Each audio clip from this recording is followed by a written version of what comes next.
Hey, how's it going? How's it going? All right. Welcome to another video on in my NIV Bible NIV Bible read NIV translation Bible reading. And just to be clear, all the texts that I read uh, are going to be what is considered um, they're applicable to Christianity. They are seen as valid in Christian and yeah, as part of Christianity, and stuff like that. Uh, I don't know. I don't know if what other subsects or anything else these apply to. I just know that they are um, valid to Christianity and stuff. So as a, I'm a Christian.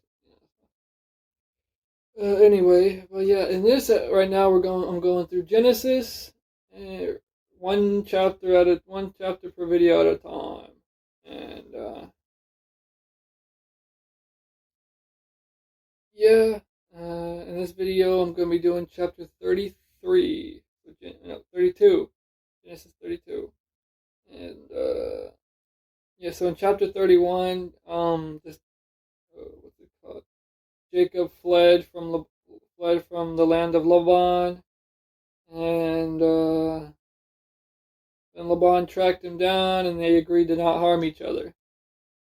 And they just parted ways. In this next chapter, Jacob is going to be another reunion. Jacob's going to be meeting up with his brother Esau after all the long time that is after being separated for a long time. Anyway, let's get into it. Jacob also went on his way, and the angels of God met him. When Jacob saw them, he said, "This is the camp of God." So he named that place Mahanaim, and apparently that means two camps. Jacob sent messengers ahead of him to his brother Esau in the land of Seir.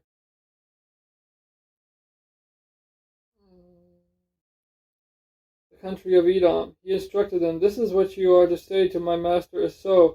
Your servant Jacob says, I have been staying with Laban and have remained there till now. I have cattle and donkeys, sheep and goats, manservants and maidservants.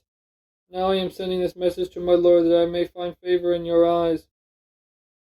When the messengers returned to Jacob, they said, "We went to your brother Esau, and now he is coming to meet you, and 400 men are with him." In great fear and distress, Jacob divided his people who were with him into two groups, and the flocks and herds and camels as well. He thought, if Esau comes and attacks one group, the group that is left may escape.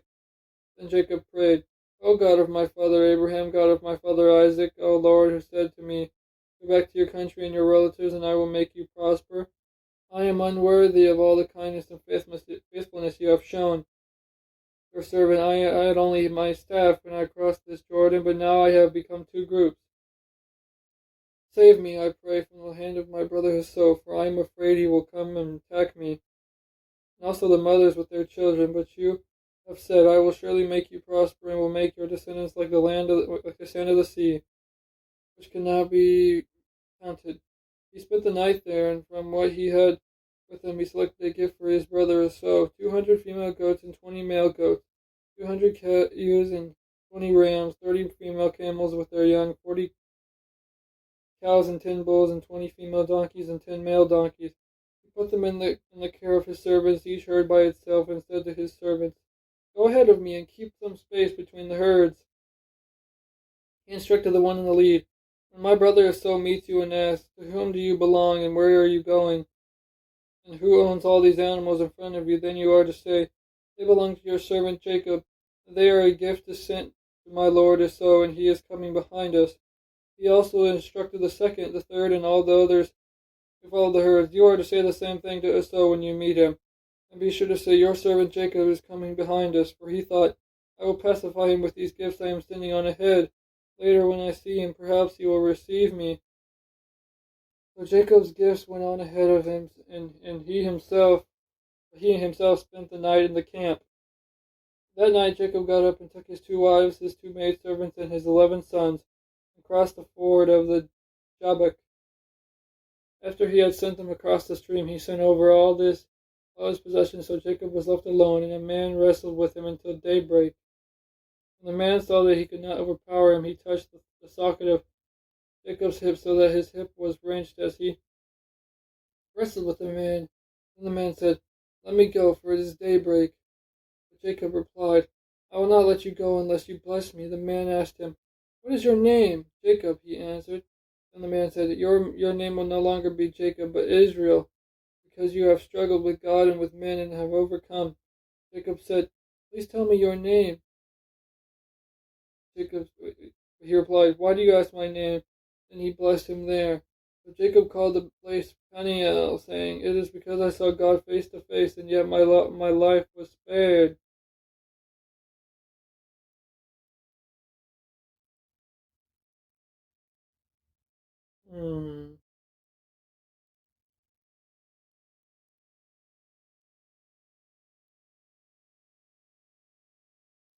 The sun rose above him as he passed Peniel, and he was limping because of his hip. Therefore, this day the Israelites do not eat the tendon attached to the socket of the hip, because the socket of Jacob's hip was touched near the tendon. Yeah, see, sometimes I'm gonna have to bring that up with like my pastor next time I see him this on Sunday, because that passage about where it said where he like this whole thing where he wrestles with God. From what I understand, God had no earthly flesh, no earthly representative, or did not show up in the flesh. Uh, like as a man until Jesus Christ, because Jesus Christ is God. The whole Holy Trinity thing, where you have the three, the Father, the Son, the Holy Spirit, and stuff like that. So I'm gonna have to talk to my pastor about that, because perhaps the wording is just it's meant to mean something else, and it might be like a translation thing. I don't know.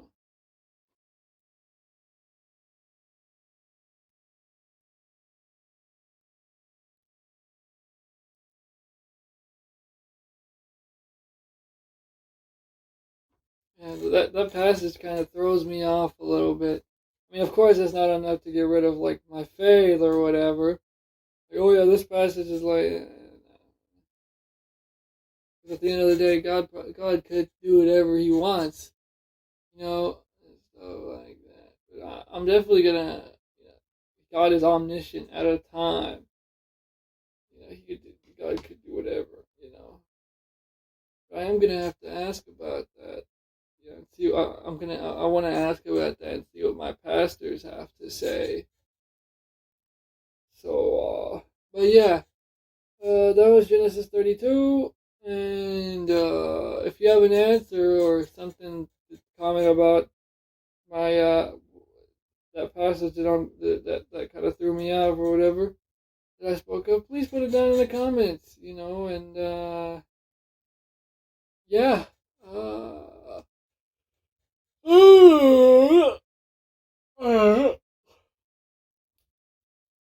That's it. I'm out.